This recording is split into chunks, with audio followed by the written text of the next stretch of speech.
Πιστεύω ότι έχει μπει. Έχει μπει. Παρακολουθούν. Εντάξει, δεν μπορώ να πω ότι αισθάνομαι πολύ ωραία που είμαι στο προφίλ ενός ψυχιατρού. Η ανάγκη με έφερε σε αυτή τώρα σε αυτή τη σελίδα. Ψεκασμένη. Λοιπόν, πολύ σύντομα, και αυτή τη φορά θα το δείτε το εννοώ, τελειώνει το σχολικό έτος και πάρα πολλοί γονείς, όπως απεδείχθη, είναι πολύ περισσότεροι από ό,τι άφηναν να νοηθεί από το Υπουργείο Παιδείας και από τα σχολεία. Πάρα πολλοί γονείς ανησυχούν για τις απουσίες των παιδιών που έχουν υπερβεί το ανώτατο όριο. Είναι παιδιά τα οποία δεν πήγαν από την αρχή του σχολικού έτους ή από κάποιο σημείο και μετά αποφάσισαν οι γονείς τους να μην τα στείλουν, ή τα ίδια τα παιδιά δεν αποφάσισαν τα ίδια να μην πάνε. Γιατί μην ξεχνάμε ότι στις μεγάλες ηλικίες πια τα παιδιά μπορούν να αποφασίσουν και μόνα τους. Λοιπόν, είχα πει από την αρχή του σχολικού έτους ότι το Υπουργείο Παιδείας δεν θα άφηνε χιλιάδες παιδιά να μείνουν από απουσίες. Και απεδείχθηκαν πολλά τα παιδιά. Από το έγγραφο το οποίο θα δούμε πολύ σύντομα τώρα, του Υπουργείου Παιδείας, είναι το υπαριθμόν πρωτοκόλλου 59871 ΓΔ4 27 του 2021. Αυτά τα οποία θα σας πω εδώ θα τα διαβάσετε και στο Μακυλιό.gr που θα έχει μια πλήρη ανάλυση και στο Facebook της Μαριάννας με το έγγραφο αυτό, το οποίο και θα αναρτηθεί και στις δύο δημοσίευσεις. Λοιπόν, από αυτό το έγγραφο αποδεικνύεται ότι το Υπουργείο Παιδείας το απασχόλησε πάρα πολύ αυτό. Το είχα προβλέψει από την αρχή ότι δεν είναι δυνατόν να αφήσουν όλα αυτά τα παιδιά, τα χιλιάδες παιδιά όπως απεδείχθη, να μείνουν στη διατάξη. Έπρεπε να βρεθεί μια λύση. Άλλωστε, μην ξεχνάμε ότι πρόκειται για χιλιάδες γονείς, δηλαδή χιλιάδες ψηφοφόρους. Υποθέτω στο κάτω-κάτω της γραφής ότι δεν θα ήθελε το Υπουργείο Παιδείας και η κυβέρνηση αυτοί οι ψηφοφόροι να πάνε σε επόμενες εκλογές, όποτε γίνουν αυτές, να πάνε δυσαρεστημένοι με τα παιδιά τους να έχουν μείνει στη διατάξη. Στην αρχή του σχολικού έτους, θα θυμάστε όλοι, ότι είχα προτείνει στους γονείς που είχαν αποφασίσει να μην στείλουν τα παιδιά στο σχολείο να καταθέσουν μια δήλωση στις διευθύνσεις των σχολείων, μια δήλωση η οποία είχε καταρχήν και ένα συγκεκριμένο σκοπό να έχουν δηλώσει εγγράφως οι γονείς ότι τα παιδιά τους δεν θα πάνε στο σχολείο, ότι είναι στο σπίτι, είναι καλά, ώστε να μην αρχίσουν τα ιστορίες από τα σχολεία περί αναζήτησης των παιδιών, περί εισαγγελέα κλπ. Βεβαίως αντιμετωπίσαμε πάρα πολλά τέτοια φαινόμενα, στην αρχή κυρίως, Σεπτέμβριο, Οκτώβριο προς Νοέμβριο. Είχαμε μία έξαρση των απειλητικών διαθέσεων των διευθύνσεων, των σχολείων, κάποιων σχολείων, απειλές για εισαγγελέα, απειλές για για την πρόνοια, για την αστυνομία, αφαίρεση κυδαιμονίας κλπ. Γονικής βέρνης. Δώσαμε μια μεγάλη μάχη τότε με τους γονείς. Με κάποιους γονείς την έδωσα σκόπιμα για να πάρω αυτό που ήθελα από συγκεκριμένα σχολεία για τους συγκεκριμένους γονείς. Το πήρα αυτό που ήθελα. Φτάσαμε μέχρι ένα σημείο που πια μια συγκεκριμένη περιφέρεια στην Βόρεια Ελλάδα χρησιμοποίησε το όνομά μου κάπου, ανέφερε το όνομά μου, όχι κολακευτικά, και εκεί βρήκα την ευκαιρία να επιτεθώ προσωπικά στην περιφέρεια αυτή, η οποία αναγκάστηκε μέσα σε μία ώρα και όχι σε 2 ώρες που έδωσα προθεσμία να παραδεχθεί ότι δεν έχουν καμία δουλειά τα σχολεία με την απόφαση των γονέων να μην στείλουν τα παιδιά στο σχολείο ή μέχρι τη γάμα γυμνασίου είναι συνταγματική υποχρέωση των γονέων να εγγράψουν τα παιδιά στο σχολείο και να παρακολουθήσουν τη φοιτησή τους. Πλην όμως, αφενός, η ποινική πρόβλεψη είχε καταργηθεί, η ποινική κύρωση, το 458 του ποινικού κώδικα είχε καταργηθεί ήδη από το 2019. Αφετέρου, υπάρχει παράλληλα με τη συστηματική υποχρέωση των γονέων να εγγράψουν στα παιδιά σχολεία και υποχρέωση να προφυλάξουν την υγεία τους. Και έτσι έκριναν εκείνη τη στιγμή, τη δεδομένη, ότι έπρεπε να πράξουν. Και στη δήλωση αυτή εξηγήθηκαν οι λόγοι για τους οποίους οι γονείς αυτοί αποφάσισαν να μην στείλουν τα παιδιά στο σχολείο. Αφενός ήταν η μάσκα, η χρήση μάσκας και κατά πόσον αυτή ήταν αναγκαία για τα παιδιά και βεβαίως και το κυριότερο κατά πόσο ήταν ακίνδυνη η χρήση μάσκας από τα παιδιά.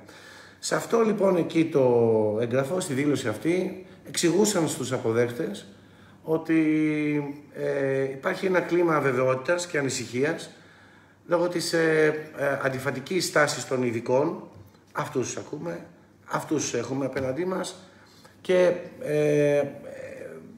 άκουγαν τους ειδικούς, ενώ στην αρχή έλεγαν ότι η μάσκα είναι, γενικά για τον πληθυσμό είναι μόνο για τους πάσχοντες και ότι μάλιστα για τους υγιείς θα μπορούσε να είναι και επικίνδυνη. Εν συνεχεία αυτό άλλαξε απότομα, χωρίς όμως να διαπιστώσουν οι γονείς, δεν άκουσαν τίποτα σχετικό αυτή η αλλαγή να στηρίζεται σε κάποια νέα επιστημονικά δεδομένα, παρότι προκλήθηκαν και κυρίως από μένα πολλές φορές οι ειδικοί επιστήμονες να αποδείξουν γιατί πριν έλεγαν αυτό και με βάση ποια δεδομένα έλεγαν αυτά που έλεγαν πριν, τα οποία όπως φάνηκε ήταν αυτή η θέση περί χρήση μάσκας μόνο από τους πάσχοντες όταν προϊόν μελετών και δεδομένων δεκαετιών, ώστε ανέμεναν και οι γονείς να ακούσουν ότι κάτι δραματικό άλλαξε σε αυτό και πλέον πρέπει να την φοράνε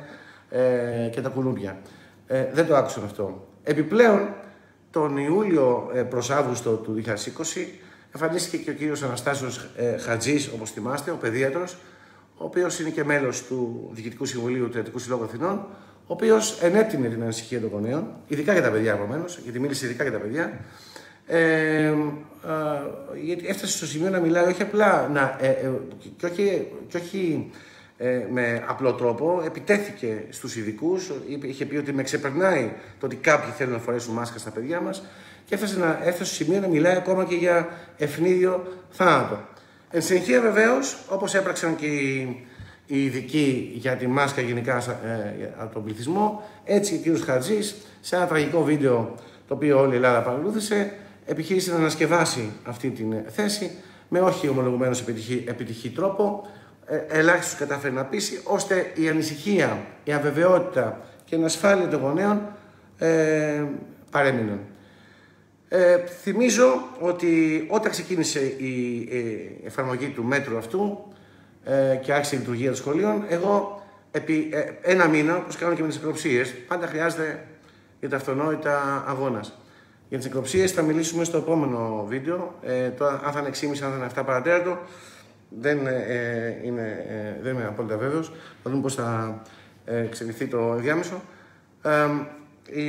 Τον Οκτώβριο λοιπόν, μετά από πολύ μεγάλη πίεση που άσκησα στο Υπουργείο Υγείας και στην Επιτροπή των Εμπειρογνωμόνων, πήρα στα χέρια μου και είναι η μοναδική εισήγηση η οποία έχει μέχρι τώρα δει το φως δημοσιότητας. Ζήτησα λοιπόν να πάρω και έλαβα, αφού πήγα στο εισαγγελέα, πήγα σε αγγελική τολή, το Υπουργείο δεν την εκτελούσε, απείλησα δημόσια με κίνηση αυτόφορης διαδικασίας. Εντάξει, ξέρω ότι ο εισαγγελέας δεν θα την κινούσε, αλλά και μόνο το γεγονός ότι όλη η Ελλάδα έβλεπε ότι αντιστέκονταν και δεν εκτελούσαν μια εισαγγελική τολή, αναγκάστηκαν να μου τη δώσουν. Όλη η Ελλάδα λοιπόν διάβασε το περιεχόμενο αυτής της εισήγησης και διαπίστωσε ότι ουδέμια επιστημονική τεκμηρίωση υπήρχε σε αυτήν για την αφενός αναγκαιότητα της χρήσης μάσκας από τα παιδιά και κυρίως και πρωτίστως αυτό που ενδιαφέρει τους γονείς για την μη επικινδυνότητα. Μάλιστα, εγώ τότε διαπιστώνοντας από την ανάγνωση της εισήγησης ότι τα μέλη της Επιτροπής προκειμένου να πείσουν για την αναγκαιότητα και μη επικινδυνότητα της χρήσης μάσκας και ότι αυτό έχει μια επιστημονική βάση κλπ. Επικαλέστηκαν τότε τα κάνει αυτά COVID. Επικαλέστηκαν τότε μία ανύπακτη κατά το χρόνο της εισήγησης ανακοίνωση της ελληνικής παιδιατρικής εταιρείας, προκειμένου να πούνε να τα λέει και η ελληνική παιδιατρική εταιρεία. Δεν υπήρχε τέτοια ανακοίνωση εκείνη την ώρα. Οπότε εγώ πήγα στην εισαγγελία, κατέθεσα μια μήνυση εναντίον τους για ψευδή βεβαίωση, ωραιότατη, και επειδή παράλληλα είχα καταθέσει και τη μήνυση κατά Λίνου Τσιόδρα και Σύψα για διασπορά ψευδών ειδήσεων και παράβαση καθήκοντος, είτε διότι είπαν ψέματα ότι η μάσκα είναι μόνο για τους πάσχοντες, είτε είπαν ψέματα ότι οι μάσκες είναι και για τις άφρες. Μετά ήταν και η μήνυση για το όριο των παραβάσεων στο εφετείο Αθηνών, το οποίο δεν απέτρεψαν ως όφυλαν οι επιστήμονες. Είχαμε μετά το καταδίωκτο, όπως θυμάστε και ξέρετε όλοι, με το οποίο η κυβέρνηση επιχείρησε να σώσει τους δημοξιολόγους από μένους ουσιαστικά, γιατί άλλος δεν υπάρχει. Προσπάθησε να μάθω από τον κύριο Χατζηνικολάου ποιος είναι ο άλλος ομιλητής, τον οποίο και αυτός προφανώς είχε στο μυαλό του, όπως και οι υπόλοιποι, όταν μιλούσε για ανόητους που κάνουν μηνύσεις στους δημοξιολόγους, από τον οποίο πρέπει να προστατευτούν οι δημοξιολόγοι. Δεν είχε να μου πει κάποιον άλλον. Εγώ λοιπόν πρέπει να είμαι ο μόνος, και για να προστατεύσουν από μένα φέραν το καταδίωκτο. Μάταιη προσπάθεια, διότι δεν τους απαλλάσσει το καταδίωκτο για γνώμη ψήφο από τα εγκλήματα για τα οποία τους έχω καταμηνήσει, ούτε για την ψευδή βεβαίωση, ούτε για την παράβαση καθήκοντος, ούτε για τη διασπορά των ειδήσεων, ούτε για την απόπειρα αυτοκτονίας με ενδεχόμενο δόλο για τα εγκλήματα στο εφετείο απ' έξω, με τους 30.000 τότε εκεί. Λοιπόν, το μόνο που κατάφεραν κυβέρνηση και δημοξιολόγοι είναι η ομολογία ενοχής που προέκυψε μέσα από αυτή την προσπάθεια για το καταδίωκτο και η πλήρης δική μου επιβεβαίωση. Να είναι καλά. Λοιπόν, έτσι λοιπόν η ανησυχία των γονέων παρέμεινε και μάλιστα εντάθηκε, βλέποντας ότι ακόμα και σε αυτή την εισήγηση που περίμεναν από αυτή, γι' αυτό και το έκανα εγώ, για να βοηθήσω την κυβέρνηση. Συστημικό δεν με λένε πάρα πολύ. Λοιπόν, για να αποδείξω ότι είμαι συστημικός και για να βοηθήσω την κυβέρνηση, το Υπουργείο και τους δημοσιολόγους, τους αγαπημένους μου, ζήτησα την εισήγηση να την τύψω στα μούτρα των γονιών που δεν ήθελαν να στείλουν το παιδιά στο σχολείο, αλλά την πάτησα. Την πάτησα γιατί δεν υπήρχε καμία επιστημονική τεκμηρίωση για να πάρω από πάνω στην ησυχία και τα έκανα χειρότερα. Πώς είναι τα πράγματα όταν πας με τα δικά τους. Λοιπόν, είδαν λοιπόν οι γονείς ότι ούτε στην εισήγηση υπάρχει μέσα κάτι το οποίο θα τους ησυχάσει. Οπότε λοιπόν τα πράγματα παρέμειναν ως είχαν. Απ' την άλλη, πέραν της μάσκας, η κυβέρνηση, οι δημοξιολόγοι, τα ΜΜΕ, ο Ευαγγελάτος, εγώ απευθύνθηκα στους γονείς που βλέπουν κάθε μέρα Ευαγγελάτο. Ούτε διαβάζουν τον Ιάδη, τον Ψέκα, τον ακροδεξιό, τον συστημικό, τον δικηγόρο, ούτε τον ψευδογιατρό, τον Ποντίκα, ούτε τον Βόβολη, τον άλλο, τον συστημικό, τον ψευδογιατρό. Αλήθεια, παρένθεση, πώς δεν έχουν βγει ακόμα τα τρολάκια να πούνε ότι να πήγε και έφαγε το Βόβολη, άρα θα πάει στο κόμμα του. Καθότι είναι το λογικό συμπέρασμα είναι. Τους περιμένω. Θα έχει πλάκα. Ήταν και ο γιος μου εκεί, με τη γυναίκα μου. Υποθέτω ότι και ο γιος μου θα είναι στο κόμμα του Βόβολη. Τους περιμένω να το κάνουν. Λοιπόν, εγώ λοιπόν απευθύνθηκα στους γονείς που βλέπουν Ευαγγελάτο, Σρόιτερ, όλους αυτούς τους καλούς δημοσιογράφους, και ακούγοντας τους αυτούς καταλάβαιναν ότι έξω είναι ένας φωνικός ιός, ένας μαύρος θάνατος, μια ασπενική γρίπη, μια πανόλη, εν πάση περιπτώσει, και όχι η ντροπή της πανδημίας, όπως λέει ο Αντωνιάδης ο ψυχασμένος, και ότι τα παιδιά πάνε σε ένα περιβάλλον τέτοιο που παραμονεύει ο θάνατος. Αλλά τους είπαν ότι θα φοράνε μάσκες. Όμως οι ίδιοι άνθρωποι, η κυβέρνηση, οι δημοξιολόγοι και τα ΜΜΕ τους έλεγαν ότι η χρήση μάσκας περιορίζει, αλλά δεν αποκλείει την πιθανότητα τα παιδιά τους να μολυνθούν.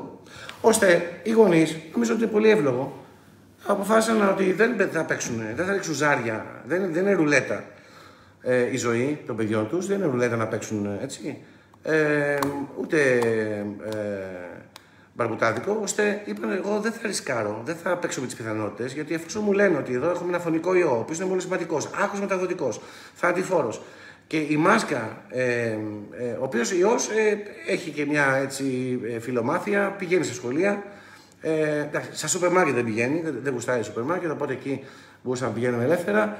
Τα mini market κάπως έτσι.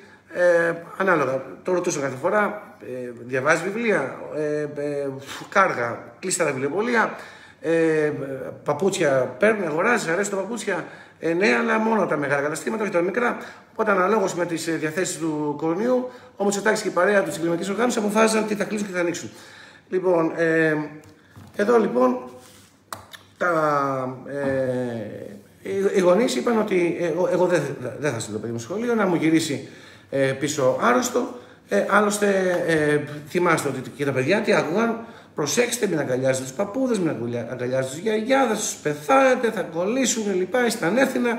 Σου λέει, όχι, ρε παιδιά, δεν μπορεί να με λέει ανεύθυνα επειδή πήγα στην πλατεία, αλλά να πηγαίνω στο σχολείο, να αρπάξω τον ιό, να τον κολλήσω στον παππού και πάει παππούς και μετά εγώ να έχω τύψει όλη μου ζωή ότι σκότωσε τον παππού. Όχι, δεν πάω πουθενά.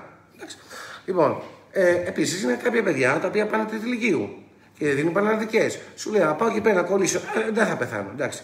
Τον παππού θα το στείλουμε στο βουνό. Πάνω, να κάνει το ζωπάνι.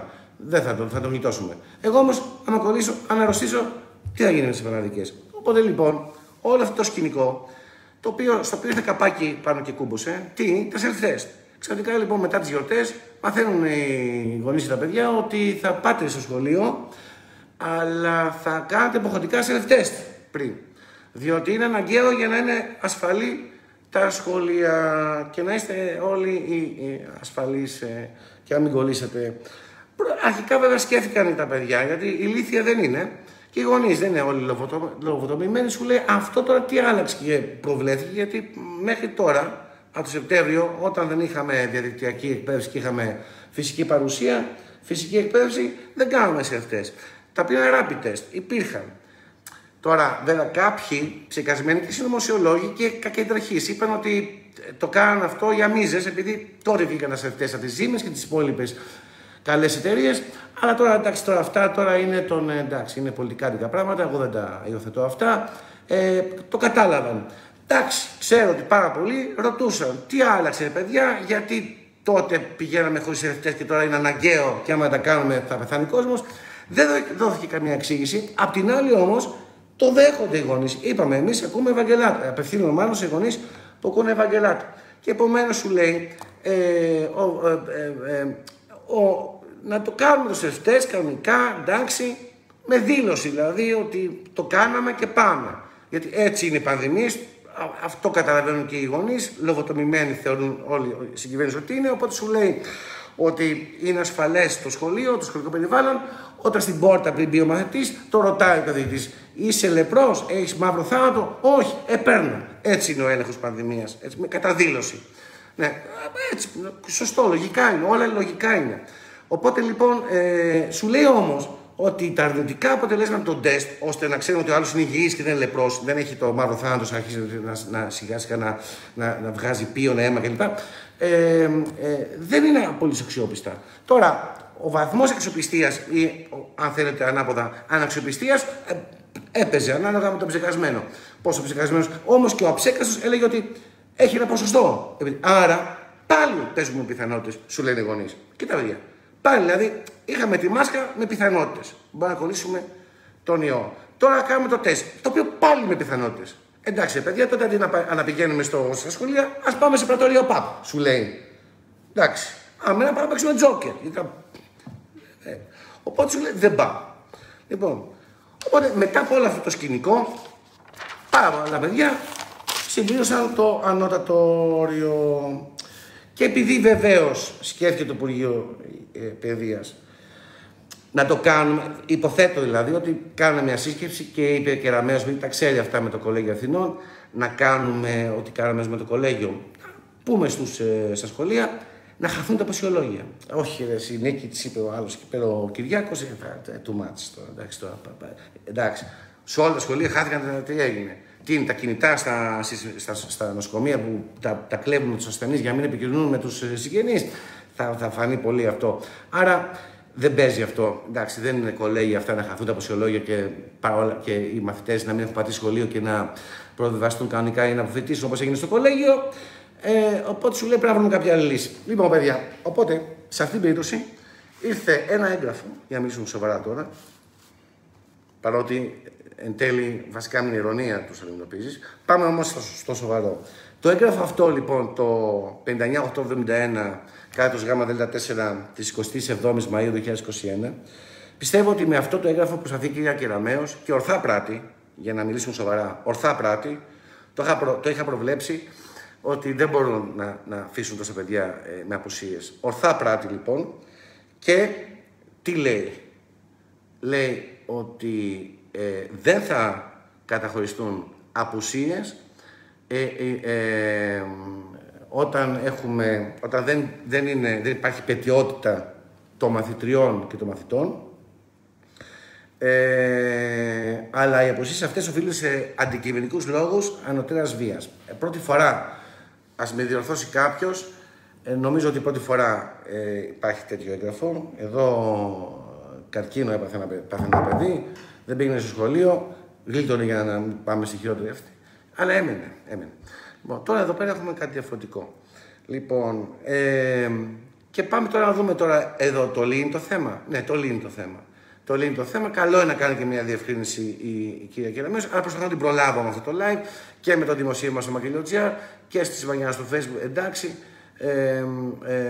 κυρίως στο Μακελιό.gr και σε αυτό εδώ το live στο Δημήτρη, το οποίο το βίντεο αυτό θα το ανεβάσω και αυτό στο Μακελιό.gr. Καταρχήν, και δεν βλέπω το λόγο για το οποίο δεν θα μπορούσε να γίνει δεκτό αυτό το οποίο θα πω, λέει χωρίς υπετιότητα των μαθητών και των μαθητριών. Θεωρώ λοιπόν, με την απλή λογική και όχι νομικά, εδώ δεν μιλάω νομικά, τι σημαίνει υπετιότητα των μαθητριών και των μαθητών. Δεν είναι χωρίς υπετιότητα των μαθητών και των μαθητριών όταν οι γονείς τους δεν τα έστειλαν στο σχολείο. Λέει ο μαθητής δηλαδή, εγώ ήθελα να έρθω, αλλά οι γονείς μου φοβούνται. Αυτό είναι χωρίς υπετιότητα των μαθητών. Θεωρώ ότι με αυτό το λύσαμε. Ακόμη όμως κι αν δεν γίνονταν να δεχτώ αυτό, παρότι δεν βλέπω το λόγο. Δεν βλέπω το λόγο, γιατί μιλάει για υπετιότητα των μαθητών, όχι των γονιών. Αν έγινε των γονιών μόνο, θα έλεγα πάμε στους γονείς. Μιλάει για την υπετιότητα των μαθητών, δηλαδή των ανήλικων μαθητών και μαθητριών, οι οποίοι εξαρτώνται ακόμα σε ένα πολύ μεγάλο βαθμό, αν όχι σε όλο βαθμό, από τις αποφάσεις που θα πάρουν για αυτά οι γονείς τους. Επομένως, όταν ο γονέας του λέει δεν θα πας παιδί μου στο σχολείο, μαθαίνω εδώ τους συμμαθητές μου. Δεν θα πας γιατί κινδυνεύεις να πεθάνει. Εγώ δεν σε αφήνω να πας να πεθάνεις. Ποιος φταίει, ο γονιός ή το παιδί? Ο γονιός. Άρα είναι χωρίς υπετιότητα των μαθητών. Θεωρώ ότι με αυτό το λύνουμε. Τώρα, ας πούμε ότι αφήστε το στην άκρη. Για λόγους αντικειμενικούς ανωτέρας βίας. Θεωρώ ότι όλα όσα ανέφερα προηγουμένως, δηλαδή όλα όσα οι γονείς ανέφεραν στις δηλώσεις αυτές, ακόμα και αν κάποιοι δεν κατέθεσαν δηλώσεις, παρότι εγώ έλεγα κάντε όποια δήλωση θέλετε, δεν διεκδικούσα δάφνες, ούτε επέμενα, δεν έπαιρνα ποσοστά από κάθε δήλωση, αρκεί να πείτε ότι να το πείτε σχολείο, δεν θα πάτε το παιδί μου σχολείο και μην το ψάχνουν μετά δήθεν για αναζήτηση του παιδιού κλπ. Εντάξει. Λοιπόν, και όσοι ακόμα όμως δεν έκαναν δήλωση, μπορεί να έρθουν τώρα και να πούν: κοιτάξτε, εμείς το σχολείο δεν το είχαμε φέρει το παιδί σχολείο, διότι αυτά τα οποία ανέφερα πριν. Αυτά δηλαδή τα οποία η πλειονότητα των γονέων με άκουσε, όσοι δηλαδή αποφάσισαν, ούτε εγώ είπα μη το. Εγώ μια φορά έκανα κάτι, γιατί κάποιοι με κατηγορούν ότι δεν είπα για τη μάσκα. Εγώ μια φορά έκανα μια προσπάθεια το Σεπτέμβριο και είπα: ήθελα να δω, να μετρήσω τις δυνάμεις μας. Είχα πει μια Παρασκευή, αν θυμάστε, αποχή. Πανελλαδική αποχή από τα μαθήματα. Είχε συμμετοχή. Όχι αυτά, επειδή κάποιοι έτσι υπερπατριώτες και αυτά μου λένε ότι αφήνουν κατά τον κόσμο μέσα. Δεν τους είπα να βγουν έξω. Είπα απλά για μία μέρα να στείλουμε ένα μήνυμα και βλέπουμε μήπως μετά το παρατείνουμε. Ούτε τότε.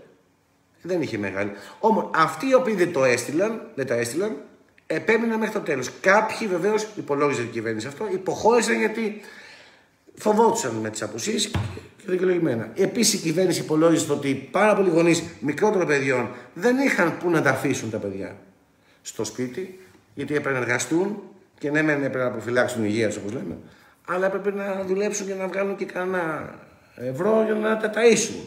Εντάξει. Επομένως, όλοι αυτοί οι λόγοι που ανέφερα προηγουμένως, θεωρώ ότι εμπίπτουν ξεκάθαρα στην έννοια της ανωτέρας βίας. Και να σας πω κάτι στο κάτω και στο τέλος. Θα το γράψω και στο Μακελιό.gr. Και νομίζω ότι είναι ένα πολύ, πολύ ισχυρό επιχείρημα αυτό για τους γονείς. Όταν οι γιατροί ήδη, θυμίζω, κάπου τον Οκτώβριο του 2020, είχαν επικαλεστεί την παντελώς άγνωστη ασθένεια, τον κορονοϊό, ζητώντας ασυλία από το Υπουργείο Δικαιοσύνης.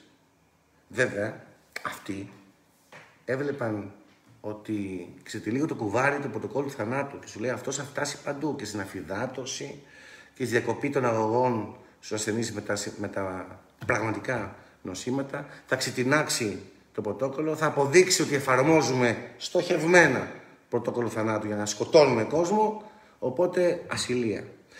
Αλλά τα αφήνω εγώ στην άκρη και τα πρωτόκολλα κλπ. Γι' αυτά θα μιλήσουμε στο επόμενο live.